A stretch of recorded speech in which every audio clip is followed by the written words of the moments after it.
దేవుని నామమునకు మహిమ కలుగును గాక.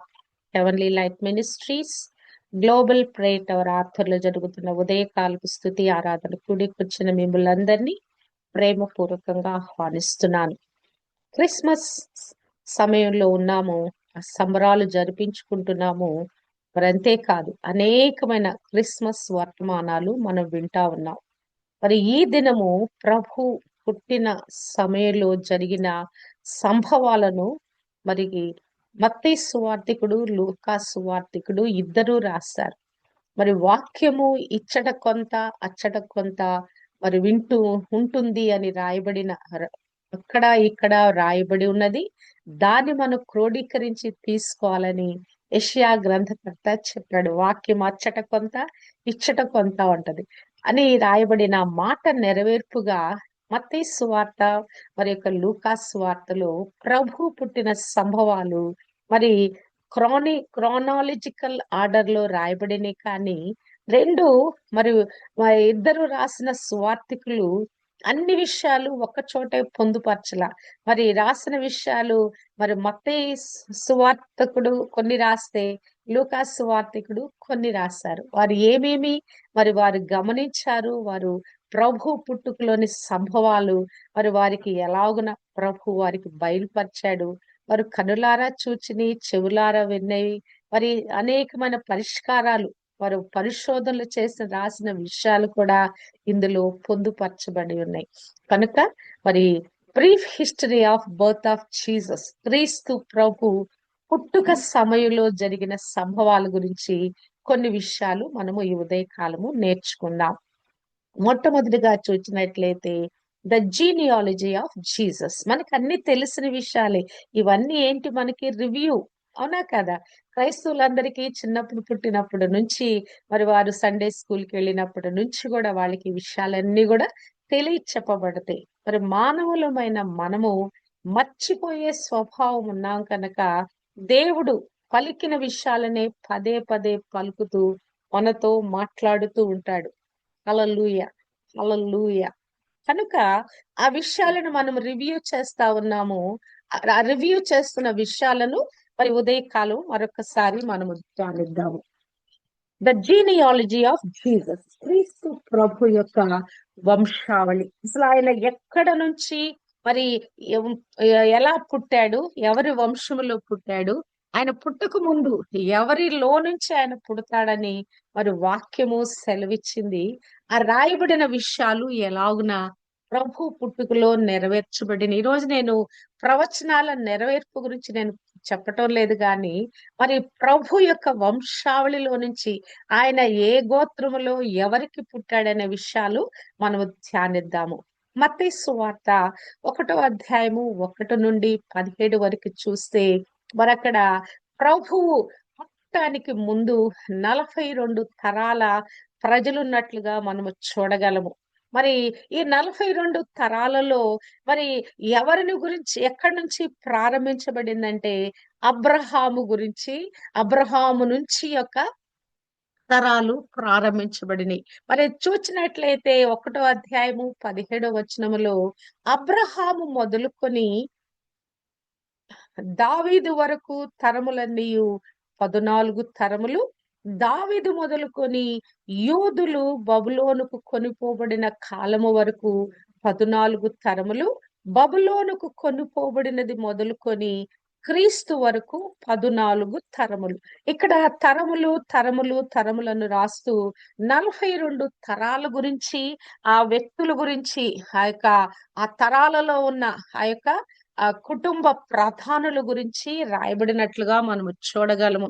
మరి అబ్రహాము మొదలుకొని మరి దావీదు వరకు చూస్తేనంట అది 1000 సంవత్సరాలు ఉందంట. తరాలు వచ్చి 14 తరాలు ఉంది, గాని ఆ సమయం చూస్తే మరి 1000 సంవత్సరాలు ఉందంట. ఆ తర్వాత దావీదు మొదలుకొని బబులోను కొనుపోబడిన తరము అక్కడ 14 తరాలు ఉన్నాయి, గాని అక్కడ 400 సంవత్సరాలు ఉన్నాయట. మరి తరువాత మరి బబులోనుకు కొనిపోబడినది మొదలుకొని మరలా క్రీస్తు వరకు మరి ఆ 14 తరాలు 600 సంవత్సరాలలో వారు విస్తరించారంట. అంటే అబ్రహాము మొదలుకొని క్రీస్తు వరకు ఎన్ని సంవత్సరాలు గడిచినని చూస్తే గనక 2000 సంవత్సరాలు గడిచినాయి. మరి అబ్రహాము వరకి చూస్తే ఆదాము మొదలుకొని అబ్రహాము వరకు 2000 సంవత్సరాలంట. ఇప్పుడు మరి ప్రభు పుట్టి కూడా ఎన్ని సంవత్సరాలైందండి? 2025 సంవత్సరాలైనాయి. మరి ఇట్టి విధంగా 6000 సంవత్సరాలు మరి మొదలుకొని మరి యొక్క సృష్టిలో మానవుని యొక్క ఆరిజిన్ ఉన్నట్లుగా మరి బైబిల్ గ్రంథాన్ని బట్టి, బైబిల్ పండితులు వివరించిన దాన్ని బట్టి మనము అర్థం చేసుకొనొచ్చు. రెండవ విషయంగా మనము చూచినట్లయితే మరి ఆ యొక్క క్రీస్తు పుడతాడని మొట్టమొదటిగా మేరీకి ఒక అనౌన్స్‌మెంట్ రావటం చూస్తున్నాం. In Nazareth Gabriel announces to Mary the birth of Jesus. మరి క్రీస్తు ప్రభు పుడతాడనేటువంటి ఆ వర్తమానాన్ని, ఆ శుభవర్తమానాన్ని మరి మేరీకి మరియకు మరి యొక్క గబ్రియేలు దూత తీసుకొస్తున్నట్లుగా మనము చూడగలము. లూకాసు సువార్త మొదటి అధ్యాయము 26-38 నుంచి మనము చూచినట్లయితే 6వ నెలలో గబ్రియేలును దేవదూత గలిలయలోని నజరేతను ఊరిలో, ఈ 6వ నెల కంటే ముందు ఒక సంభవం జరిగింది. ఏం సంభవం జరిగిందంటే మరి జకరియా ఎలిజబెతులను దేవుడు దర్శించటం, వారు మరి బహుకాలము గడిచిన వృద్ధులు ఉంటుండగా వారికి కుమారుడు పుడతాడని వాగ్దానం చేయటం, ఆ వాగ్దాన ప్రకారంగా ఎలిజబెత్ గర్భము ధరించటం, ఆమెకి 6 నెలల సమయం ఆ గర్భములో మరి ఆ పిండము 6 నెలలు ఉన్నప్పుడు మరి జరిగిన సంభవాల గురించి ఇక్కడ రాయబడింది. 6వ నెలలో ఎలిజబెత్ గర్భము ధరించిన 6వ నెలలో గబ్రియేలును దేవదూత గలిలయలోని నజరేతను ఊరిలో దావీదు వంశస్థుడైన యేసేపునకు ఒక పురుషునికి ప్రధానము చేయబడిన కన్యక యొద్దకు దేవుని చేత పంపబడెను. ఆ కన్యక పేరు మరియా. ఇక్కడ మనం చూసినట్లయితే గబ్రియేలు దూత ఒక వ్యక్తిని వచ్చి మరి దర్శిస్తా ఉన్నది. ఆ ఎవరిని దర్శిస్తుందంటే గనక ఆమె ఊరు పేరు, మరి తర్వాత ఆమె ఎవరు అనేది ఇక్కడ రాయబడింది. ఆమె ఒక కన్యకని, ఆమె యేసేపునకు పురుషునికి ప్రదానం చేయబడిందని, ఆమె నజరేతను ఊరి నివాసి అని ఇక్కడ రాయబడినట్లుగా మనము చూడగలము. లోపలికి వచ్చి ఆమెను చూచి, దయాప్రాప్తురాలా, నీకు శుభము, ప్రభువు నీకు తోడయ్యున్నాడని చెప్పెను. ఆ యొక్క మరియా, ఆ కన్యక ఎక్కడుందండి? ఆమె ఇంట్లో ఆమె ప్రేయర్ చేసుకుంటా ఉన్నది. ఆమె గృహంలో ఆమె ఉంది. ఆమె గృహము లోపలికి దేవదూత వచ్చి ఆమెను విజిట్ చేసి గ్రీట్ చేస్తా ఉన్నది. అవునా? సాధారణంగా ఎక్కడ గ్రీట్ చేస్తారు? బయట, మన యొక్క ఇంటి బయట ఎవరైనా వస్తే గనక వారిని మనం లోపలికి ఆహ్వానించినప్పుడు మనం వారిని గ్రీట్ చేయటం, మరి వారు మన గ్రీట్ చేయటం ఉంటది, మన లోపలికి వారిని ఆహ్వానించిన తర్వాత. కానీ ఇక్కడ దేవదూత డైరెక్ట్ గా లోపలికి వచ్చిందండి. ఇక్కడ మరియమ్మ గారు అనుమతి తీసుకోలా.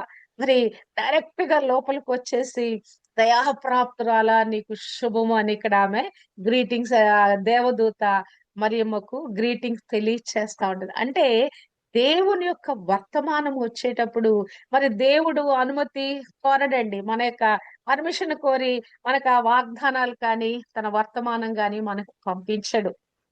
మన హృదయంలోకి రావటానికి, మన ఆత్మలో కార్యం చేయటానికి ఆయన మరి మన పర్మిషన్ కోరుతాడు. నేను నీ హృదయంలోకి వస్తానని తలుపు తడతాడు. మన తలుపు తీస్తేనే లోపలికి వస్తాడు ఆయన రక్షణ కార్యం గురించి.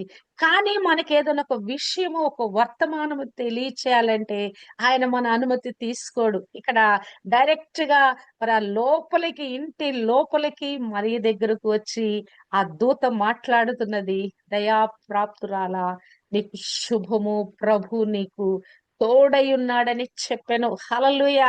She is favourable in the sight of the Lord. దేవుని యొక్క కృపను, దయను పొందుకున్న వ్యక్తిగా ఇక్కడ మనము చూడగలము. హల్లెలూయా, హల్లెలూయా. అబ్బా, దేవుడు ఆ కుమార్తెను ఎంతగా ప్రేమించాడండి. అబ్బా, ప్రేమించి ఆమెకు ఒక శుభవర్తమానం పంపిస్తా ఉన్నాడు. అంటే ఆమె దేవునికి ఎంత ప్రీతి పాత్రమైందో చూడండి. మరి ఆమె దేవదూత వచ్చి ఆమె ద్వారా, మరి ఆ దేవదూత ద్వారా ఆమెకు వర్తమానం వచ్చిందంటే మరి ఆమె ఎంతగా దేవునికి ప్రీతి పాత్రమైనదో, మరి ఎట్టి విధంగా ఆ దేవదూత వచ్చి అక్కడ గ్రీటింగ్స్ తెలియచేస్తుందో మనము అర్థం చేసుకోవచ్చు. ఇక్కడ మనం చూసినట్లయితే యు ఆర్ హైలీ ఫేవర్, ఇక్కడ తెలుగులేమో దయాప్రాప్తురాల అని రాయబడింది, కానీ ఇంగ్లీష్ లో చూస్తే హైలీ ఫేవర్డ్ అంటే చాలా ఎక్కువగా నువ్వు దయ పొందిన దానవు, కొంచెం దయ కాదు కదా. ఈ దయ చూపించే విషయంలో కూడా మనము మరి రేషనల్ గా ఉంటాం. కొంచెం దయ చూపించటం, ఇంకొంచెం జాలి పడటం, ఇంకొంచెం మనం ప్రేమ చూపించడం, ఇవి చేస్తా అంటే మన మన ప్రేమకి, మన దయకి, మన జాలికి కొంత పరిమాణం పెట్టుకుంటాం మనం. కానీ ఇక్కడ ఈ యొక్క దేవుడు ఈ యొక్క మేరీని దర్శించినప్పుడు, మరి మేరీ ద్వారా కుమారుడిని, మరి లోక రక్షకుని లోకానికి తీసుకొని వచ్చినప్పుడు ఆమెకు చెప్పబడుతున్న శుభవర్తమానము చూస్తే యు ఆర్ హైలీ ఫేవర్డ్. హల్లెలూయా. కనుక మనము కూడా ఈ విధంగా దేవుని చేత ఆ గొప్ప దయ పొందుకోవాలండి. ఇది ఒట్టి దయ కాదు, హైలీ ఫేవర్డ్, గొప్ప దయ పొందుకున్నది. దయా ప్రాప్తురారా, నీకు శుభము, ప్రభు నీకు తోడై ఉన్నాడు. ద లార్డ్ ఈజ్ విత్ థీ, నీతో దేవుడు ఉన్నాడు కదా. ఇమ్మానుయేలును పేరునకు దేవుడు మనకు తోడని అర్థము. ఇమ్మానుయేలుగా నేను నీకు తోడై ఉన్నాను అని చెప్తూ యొక్క బ్లెస్సింగ్స్ ని, ఈ టైడింగ్స్ ని యొక్క దేవదూత తీసుకుని వస్తున్నట్లుగా మనము చూడగలము. ఆ మాటకు ఆమె తొందరపడి ఈ శుభవచనం ఏమిటో అని ఆలోచించుకొని చుండగా, ఇక్కడ ఈమె మరి గ్రీట్ చేయగానే ఇంత గొప్ప శుభమైన మాట, శుభకరమైన మాట ఆమెతో పలకగానే అసలు ఆమెకి అర్థం కాల. ఏంటి, నేనెవరిని, నా దగ్గరకు వచ్చి ఈ శుభవర్తమానం చెప్పటం ఏంటి, నేను బహుగా దయ పొందిన దానని దేవదూత నాకు ప్రత్యక్షం కావటం ఏంటి, ప్రత్యక్షమై ఈ మాటలు చెప్పటం ఏంటని, ఈ శుభవచనం ఏమిటో అని ఆలోచించుచుండగా ఆ దూత మరియా భయపడకుము, దేవుని వలన నీవు కృప పొందితివి. Hallelujah. You are highly favoured. అంతేకాదు, నువ్వు ఎలాగున్నావంటే దేవుని యొక్క దయ, దేవుని యొక్క కృప నీ మీదకి వచ్చింది. అబ్బా, నువ్వు భయపడాల్సిన అవసరమే లేదు. God has found favour, she has been found favour with God. నీవు దేవుని వలన కృప పొందుకున్నావు. హల్లెలూయా. అవునా కాదా? దేవుని మన ఎడల కృప కలిగి ఉండాలంటే మనము కూడా మరి ఎలాంటి గుణ లక్షణాలు, మరి ఎలాంటి జీవిత విధానము కలిగి ఉండాలండి. ఆమె పరిశుద్ధురాలు, ఆమె నీతిమంతురాలు, ఆమె ధర్మశాస్త్రం ఎరిగిన వ్యక్తి, ఆమె దేవుని యందు భయభక్తులు కలిగిన వ్యక్తి, దీనురాలుగా ఉన్న వ్యక్తి. అసలు ఆమె ఎన్ని గుణ లక్షణాలు కలిగి ఉందంటే మరియా, మరి ఆ మరియను దేవుడు దర్శిస్తూ నీవు కృప పొందుకున్నావు, నువ్వు దయకు పాత్రులై ఉన్నావు, పాత్రురాలవై ఉన్నావు గనక నీకు నేను శుభము తెలియచేస్తున్నానని చెప్తుంది. అప్పుడు మా మాటకు బహుగా తొందరపడి ఆమె శుభవచనం అని ఆలోచించుకున్నప్పుడు, మరలా నువ్వు దయ పొందుకున్నావు, కృప పొందుకున్నావు, నువ్వు భయపడొద్దు, నువ్వు ఆలోచించొద్దు, నువ్వు కలవరపడొద్దు, నేను తీసుకొచ్చే శుభవర్తమానం ఏంటోనని నువ్వు ఆలోచించొద్దు. ఇదిగో ఆ శుభవర్తమానం ఏంటంటే గనక 31వ వచనము, ఇదిగో నీవు గర్భము ధరించి కుమారుని కని ఆయనకు యేసు అను పేరు పెట్టుదువు. హల్లెలూయా. ఇక్కడ ఈమెకి శుభవర్తమానం, ఆమెకు శుభవర్తమానం ఏంటండి అది? అవునా కదా? లోకరక్షకుడు పుడుతున్నాడు అనేది ఆమెకు ఎలా శుభవర్తమానము? నీకు నేను మరి శుభవర్తమానము తీసుకొచ్చానంటే ఏంటది? శుభము నీకు తెలియచేస్తున్నాను. ఆమెకేంటి? ఆ క్రీస్తుని ఆమె గర్భాన్ని ధరించుట ద్వారా ఆమెకి ఏంటంటే గనక అన్ని తరముల వారు నన్ను ధన్యురాలు అందరూ. హల్లెలూయా. మరియ పాట పాడుతూ అంటది, అన్ని తరముల వారు నన్ను ధన్యురాలు అందరు కదా. క్రీస్తు పుట్టినప్పటి నుంచి ఇప్పటి వరకు కూడా క్రీస్తుని మరి సొంత రక్షకుడుగా అంగీకరించిన వారు కాకుండా కేవలము మరియమ్మనే గొప్ప చేసే ఒక గుంపు మన ప్రపంచంలో ఉంది. ప్రొటెస్టెంట్స్ కంటే మించి కాథలిక్స్ యొక్క ప్రాబల్యం ఎక్కువ ఉంటదండి. ఆ కాథలిక్స్ గా పరిగణించబడుతున్న వారు ఇప్పటికి కూడా మరియమ్మని చాలా హైలైట్ చేస్తారు కదా! ఆమె కొవ్వొత్తులు వెలిగిస్తారు. ఆమెను ఊరేగిస్తారు. ఆమె విగ్రహాలు పెట్టుకుంటారు. అసలు ఆమెని ఒక దేవతగా మరి గృహాల్లో పెట్టుకుంటారు వాళ్ళు. అన్నా అన్ని తరముల వారు ఇదిగో మరి నీవు దయకు ప్రాప్తురాలు అయ్యావంటే మరి ఆమె అన్ని తరముల వారు నన్ను ధన్యురాలుగా వారు పరిగణిస్తారంటే గనక నిజంగానే ఈ దినము వరకు కూడా మరియమ్మ మరి యొక్క లోకంలో ప్రసిద్ధి చెందిన వ్యక్తిగా మరి గొప్ప చేయబడిన వ్యక్తిగా మనం చూడొచ్చు. ఈ మధ్య కొత్తగా వచ్చినటువంటి పోపు గారు మరి ఆయన ఒక స్టేట్మెంట్ ఇచ్చాడు. ఏమి ఇచ్చాడంటే మరి ఇక నుండి మరియమ్మను ఎవరు కూడా ఆరాధించకూడదు. కేవలము క్రీస్తునే ఆరాధించాలని ఆయన ఒక స్టేట్మెంట్ ఇచ్చాడు. ఆయన మాత్రమే దేవుడు, మరియమ్మ దేవుడు కాదని ఒక స్టేట్మెంట్ ఇచ్చాడు. ఇంతవరకు కూడా ఈ 2000 సంవత్సరం నుంచి కూడా మరి మరియమ్మనే మరి వాళ్ళు ప్రేయర్ రిక్వెస్ట్‌లు ఒక దేవుని దగ్గరకు వెళ్ళాలంటే మరియమ్మకు వెళ్లి చెప్తే ఆమె క్రీస్తు ప్రభువుకు చెప్తుంది అనే ఒక అపోహలో ఉన్నారు ఇంతకాలము కూడా మరి యొక్క కాథలిక్స్ అనేవాళ్ళు. మరియమ్మ పూజిస్తే మరియమ్మను మనం మంచి చేసుకుంటే మన మనవలు క్రీస్తు దగ్గరికి తీసుకువెళ్తాని ఒక అపోహలో ఉన్నారు. ఇప్పుడు ఆ పోపు గారు ఒక స్టేట్మెంట్ కొత్తగా మరి ఆయన అపాయింట్ చేయబడ్డాడు. ఆయన పేరేంటో నేను మర్చిపోయాను. ఆయన ఇచ్చిన స్టేట్మెంటు మనము క్రీస్తునే ఆరాధించాలి గాని మరియమ్మను ఆరాధించకూడదని ఒక స్టేట్మెంట్ ఇచ్చాడు. దేవుడు కాథలిక్స్ లో కలిగించిన ఈ ఆత్మ అవగాహన కొరకు, ఈ ఆత్మ ప్రత్యక్షత కొరకు దేవాది దేవునికి కృతజ్ఞతాస్తుతులు చెల్లిస్తున్నాను. వారి మీద ఉన్న ముసుగు తొలగించబడతా ఉన్నది. పోపు గారు చెప్తే ఖచ్చితంగా మరి ఆ వాటికన్ సిటీలో ఆయన కూర్చొని సెలవిచ్చిన మాట ప్రపంచ యావత్తులో ఉన్న ప్రతి కాథలిక్ వ్యక్తి కూడా దాన్ని అనుసరించి తీరాలి. అట్టి విధంగా ఆ మాటను బట్టి ప్రతి ఒక్కరు కూడా ఆ విగ్రహారాధన మరియమ్మ మరి విగ్రహాలు పెట్టుకొని విగ్రహారాధన పద్ధతిలో నడుస్తున్నటువంటి వారి జీవితాలు కూడా ఆత్మ దేవుడైన ఆత్మ స్వరూపిగా మనందరి హృదయాల్లో నివసించే ఆ క్రీస్తు రక్షకుడిగా అంగీకరించి ఆత్మ అనుభవంలోకి వారందరూ కూడా వచ్చుదురు గాక. హల్లెలూయా.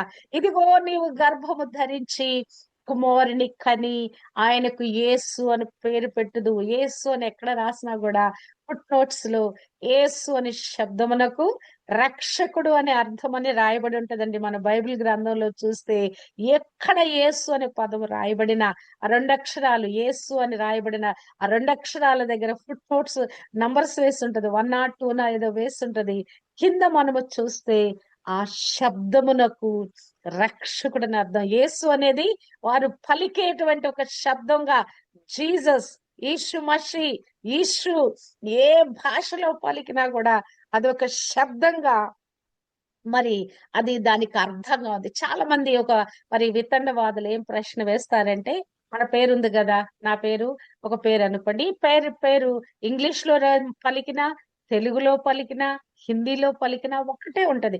కాకపోతే అక్షరాలు మరి తేడా ఉంటది. తెలుగులో ఒక రకంగా మన తెలుగు అక్షరమాలలో రాస్తాము. మరి ఇంగ్లీష్ లెటర్స్ లో రాస్తాము. హిందీలో దాని క్రమంలో రాస్తాము. ఇంకా మిగతా భాషల్లో ఆ పేర్లన్నీ కూడా రాయబడ్డది. మన పేర్లకి ఆ యొక్క ఏ భాషలోకి వెళ్ళినా మన పేర్లు మారవండి. కానీ యేసు అనేది పేరు కాదది. అది అది ఒక పదము కాదది. అది ఏంటంటే ఒక శబ్దము. అందును బట్టి ఆ యొక్క ఆ యొక్క యేసు అనే పదము రకరకాల భాషల్లోకి వెళ్ళినప్పుడు రకరకాలుగా దాన్ని వాళ్ళు పరిగణిస్తా ఉన్నారు. మరి ప్రపంచము అనేకమైన ప్రశ్నలు వేసి, అనేకమైన వితండవాదాలు చేసి, మరి క్రైస్తవులను తికమక చేయటానికి ప్రయత్నిస్తది. కనుక మనమేం చేయాలంటే ఆ సత్యాన్ని మనం గ్రహించి ఉండాలి. ఎదుటివారు మన ప్రశ్న వేసినప్పుడు సమాధానము చెప్పగలిగినటువంటి ఆ కృప మనం పొందుకొని ఉండాలి. ఇక్కడ క్రీస్తు ప్రభు గురించి ఆ దూత మరియతో చెప్తుందండి. ఆమె పెద్ద వయసు ప్రాయం కలిగిన వ్యక్తి కాదు. 13, 14 మహా అయితే 16 సంవత్సరాల వయసు లోపల ఉంటదట. ఆమెతో అసలు ఆ దూత వచ్చి ఎంత గంభీరమైన విషయాలు చెప్తుందంటే, ఆయన గొప్పవాడై సర్వోన్నతుని కుమారుడనబడును. ప్రభువైన దేవుడు ఆయన తండ్రి అయిన దావీదు సింహాసనమును ఆయనకు ఇచ్చును. హల్లెలూయా! ఆ పుట్టబోయే శిశువు నీ కడుపున, నీ గర్భంలో ఒక శిశువు పుట్టబోతున్నాడు. ఈ శిశువు ఏమవుతాడంటే గనక ఆయన సర్వోన్నతుని కుమారుడు. అది ఈ లోకంలో ఎవరి కుమారుడు కాదాయన. సర్వోన్నతుడైన దేవాది దేవుని కుమారుడు. ఆయన మరి దేవుడు ఏం చేస్తున్నాడంటే ఆయనకు ఈ లోకంలో మరి ఏ జీనియాలజీలో నుంచి వచ్చాడో, ఏ దావీదులో నుంచి వచ్చాడో ఆ దావీదు సింహాసనమును ఆయనకు ఇచ్చును. హల్లెలూయా!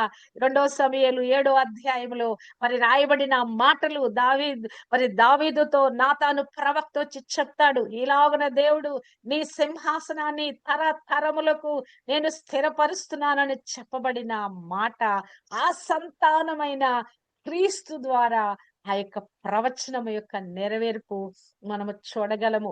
ఆయన తండ్రి అయిన దావీదు సింహాసనమును ఆయనకిచ్చును. ఆయన అసలు ఎవరాయన? సర్వోన్నతుని దేవుని కుమారుడు. కానీ దేవుడు ఏం చేస్తున్నాడంటే ఈ భూమి మీద మరి జీవించిన ఒక వ్యక్తి యొక్క ఆ జీనియాలజీలో నుంచి ఈ కుమారుడు పుడుతున్నాడమ్మా. ఆ దావీదు సింహాసనం మీద ఆయన కూర్చొని ఈ లోకరాజ్య పరిపాలన చేయటానికి ఆ కుమారుడు నీ గర్భాన ఉదయించబోతున్నాడు. అంతేకాదు ఆయన యాకోబు వంశస్థులను యుగ యుగములను ఏలును కదా! యాకోబు వంశస్థులు ఎంతమందండి? సంఖ్యకు ఆకాశ నక్షత్రాలు, ఇసుక రేణువులు వాళ్ళు కదా! అంత పరిమాణం కలిగిన ఆ జనసంఖ్యను ఏలేవాడు మరి ఆయనయున్నాడు. అంతేకాదు ఆయన రాజ్యము అంతము లేనిదయుండును.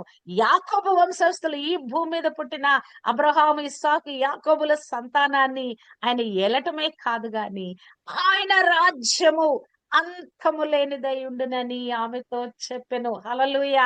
ఆయన యుగ యుగములు మరి రారాజుగా ఉన్నాడు. యుగాలను ఏలే వాడుగా ఉన్నాడు. ఆయన ఈ భూమి మీద నరావతారిగా నీ గర్భాన ఉదయించబోతున్నాడని మరియమ్మతో మరి యొక్క దేవదూత సెలవిస్తా ఉన్నది. అప్పుడు ఇక్కడ మరి ఒక మాట మాట్లాడుతుంది. అందుకు మరియా నేను పురుషుని ఎరుగన దాననే ఇది ఎలాగున జరుగునని దూతతో అనగా ఇక్కడ మరి ఒక ప్రశ్న వచ్చింది. మరి ప్రధానమైపోయింది. మరి ఇంకా పెళ్లి కాల ప్రధానమైపోయింది.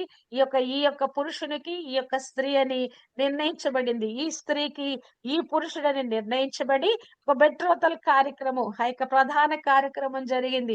ఇది జరిగిన 1 ఇయర్ కి గాని పెండ్లి కుమారుడు వచ్చి పెండ్లి కుమార్తెను తీసుకొని వెళ్ళడు.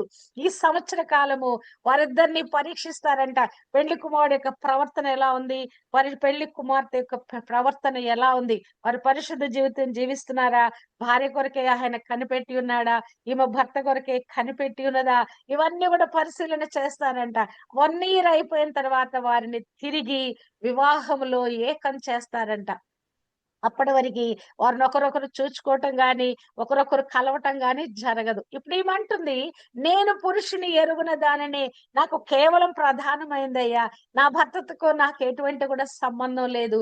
నాకు ఎలా కుమారుడు ఇది ఎలాగున జరుగునని ఆమెతో అనగా హల్లెలూయా! ప్రపంచంలో అద్భుతాలలో ఒక అద్భుతం ఏంటంటే, కన్యక గర్భము దాల్చుట.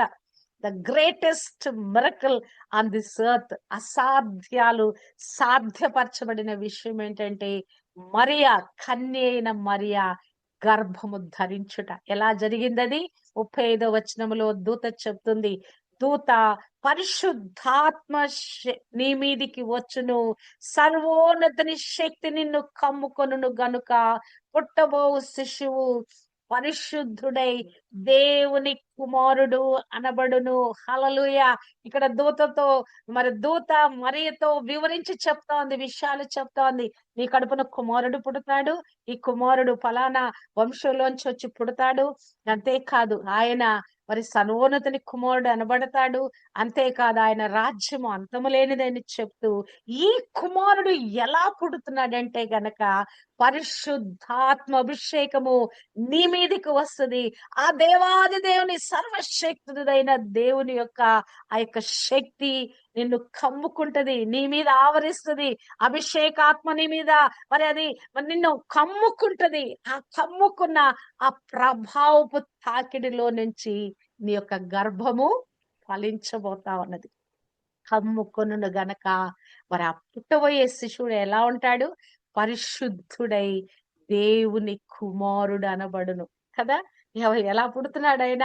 పరిశుద్ధాత్మ అభిషేకం ద్వారా, పరిశుద్ధాత్మ సర్వోన్నతుడైన దేవుని శక్తి ద్వారా పుడుతున్నాడు. ఎవరైనా సర్వోన్నతుడైన దేవుడు ఎవరైనా అతి పరిశుద్ధుడైన దేవుడు. ఆయన అభిషేకపు ఆత్మ ఆవరించడం ద్వారా పుట్టబోయే కుమారుడు కూడా ఏమై ఉన్నాడండి? పరిశుద్ధుడుగా పుడతా ఉన్నాడు.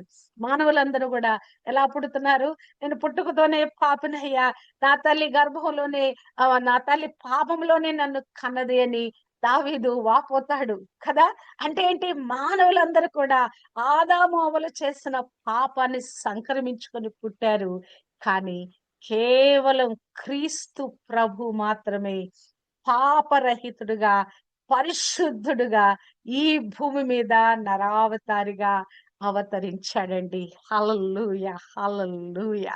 అదే విధంగా ఆ దూత ఆమెకు ఒక వర్తమానం కూడా చెప్తా ఉంది. నీ బంధువురాలు ఎలిజబెత్ కూడా వృద్ధాప్యమందు ఒక కుమారుని గర్భము ధరించి ఉన్నది.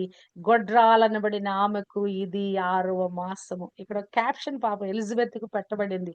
ఏంటంటే పాపం ఆమె గొడ్రాలు. కానీ దేవుడు ఆమెకున్న నింద తీసివేశాడు. ఇప్పుడు ఆమెకు అదే 6వ మాసము గర్భము ధరించిన సమయంగా ఉన్నది అని ఆ యొక్క విషయము ఎలిజబెత్కు జరిగిన సంభవం కూడా ఇక్కడ దూత మాట్లాడుతుంది. అది కూడా ఒక గొప్ప అద్భుతమే కదా. బహుకాలము గడిచిన వృద్ధురాలైన గొడ్రాలుగా పరిగణించబడిన ఎలిజబెత్కు దేవుడు ఏం చేశాడండి? అద్భుతం చేశాడు. ఆమెకున్న అవమానము తీసివేశాడు. ఆ యొక్క వయసులో వారిని దర్శించాడు. ఎందుకు? ఆమె కూడా ఎలా ఉన్నది? ఆమె ఎలిజబెత్ గురించి చూస్తే కూడా రాయబడిన మాటలు, ఎలిజబెత్ తను ఎటువంటి ఆమె గుణ లక్షణాలు కలిగి ఉందని మనం చూచినట్లయితే ఆమె కూడా ఎంతో పరిశుద్ధురాలుగా, ఎంతో నీతిమంతురాలుగా, వారి గురించి రాయబడిన మాటలు, భార్యాభర్తలు ఇద్దరు, ఒక భార్య ఒక్కటే కాదు గాని వీరిద్దరు, జకరియా ఎలిజబెతులు ఇద్దరు ప్రభు యొక్క సకలమైన ఆజ్ఞల చొప్పునను, న్యాయ విధుల చొప్పునను నిరపరాధులుగా నడుచుకొనుచు దేవుని దృష్టికి నీతిమంతులై ఉండిరి. ఎలా ఉందట ఈ ఎలిజబెత్? ఆమె ఆ యొక్క బహుకాలము గడిచిన వృద్ధురాలుగా ఉండి కూడా ఒక కుమారుడిని గర్భాన ధరించిందంటే ఆమె ప్రభు యొక్క సకల ఆజ్ఞల చొప్పున నడుస్తా ఉంది, నిరపరాధిగా నడుస్తా ఉన్నది. దేవుని దృష్టికి ఆమె నీతిమంతురాలుగా ఉన్నది. ఇక్కడ మరియమ్మ పరిశుద్ధురాలుగా ఉన్నది, నీతిమంతురాలుగా ఉన్నది. ఆమె దేవుని కృప పొందుకొని రక్షకుడు తన గర్భాన పొందుకునే ఆ కృప పొందుకుంది. యొక్క ఎలిజబెత్ కూడా, ఆమె కూడా నీతిమంతురాలుగా ఉండి ఆమె గర్భము ధరించటానికి దేవుని యొక్క కృప పొందుకున్నది. హల్లెలూయా. ఇక్కడ దూత ఒక గంభీరమైన మాట మరియతో చెప్తుంది. దేవుడు చెప్పిన ఏ మాట అయినను నిరర్ధకము కానేరదని ఆమెతో చెప్పాను. అసలు దేవుడు అంత ముందుకు ఆమెకి ఏమన్నా మాట చెప్పాడా? ఆ చెప్పిన మాట ఏమైనా నెరవేరుస్తున్నాడా? కాదు. అనాది కాలములో, ఆది కాండములో ఎప్పుడైతే సాతాను చేత, సర్పము చేత మోసం చేయబడి ఆ తర్వాత ఆదాము కూడా ఏకీభవించి వారు చేసిన పాపాన్ని బట్టి వారు ఏదైనా తోటలోంచి వెళ్ళగొట్టబడిన యొక్క ఆ శిక్ష నుంచి తప్పించటానికి, మానవాళి మీదకి వచ్చిన ఆ గొప్ప శిక్ష నుంచి తప్పించటానికి దేవాది దేవుడు రచించిన రక్షణ ప్రణాళిక. ఆ 3:15లో ఆ యొక్క సాతానుతో, సర్పముతో దేవుడు మాట్లాడిన మాట, ఇదిగో నిన్ను మరి తల చితకదొక్కటానికి ఒక వ్యక్తిని నేను నియమించి ఉన్నాను కదా! ఎవరతను? స్త్రీ సంతానముగా పుట్టబోతున్నాడు. ఆమె సంతానము ఏం చేస్తుందంటే నీ తలను చితకదొక్కుదని చేసినటువంటి ఆ వాగ్దానం యొక్క నెరవేర్పు దేవుడక్కడ మాట చెప్పాడు. అంతేకాదు అనేక మంది ప్రవక్తల ద్వారా, ఆ ప్రవచనాల ద్వారా ఆయన సెలవిస్తూనే వస్తున్నాడు. మరి ఆ యొక్క మరి యాకోబు ప్రవచనలో మాట్లాడతాడు. మోషే తన ప్రవచనలో మాట్లాడతాడు. తర్వాత దావీదు ప్రవచనలో మాట్లాడతాడు. పుట్టనైనటువంటి క్రీస్తు మరి ఈ యొక్క ప్రవక్తలనబడినటువంటి ఆ గ్రంథాలన్నిటిలో క్రీస్తు గురించి రాయబడింది. ఆ పలకబడిన మాటలు దేవుడు చెప్పిన ఏ మాట అయినను నిరర్ధకము కానిరదని ఆమెతో చెప్పెను. మరి ఇక్కడ గొమరియా ఎంతో వినమ్రురాలై మాట్లాడుతున్నదండి. 38వ వచనములో అందుకు మరియా, ఇదిగో ప్రభు దాసురాలను, నీ మాట చొప్పున నాకు జరుగును గాక అనెను. అంతట దూత ఆమె యొద్ద నుండి వెళ్ళెను. హల్లెలూయా! హల్లెలూయా! ఈరోజు 2 పాయింట్స్ చూసామండి. ఒకటి జీనియాలజీ ఆఫ్ క్రైస్ట్. రెండవదిగా మరి మరియను దర్శించుట. గబ్రియేలు దూత వచ్చి మరియను దర్శించుట అనే సంభవం గురించి ఈ ఉదయకాలము మనము ధ్యానించాము.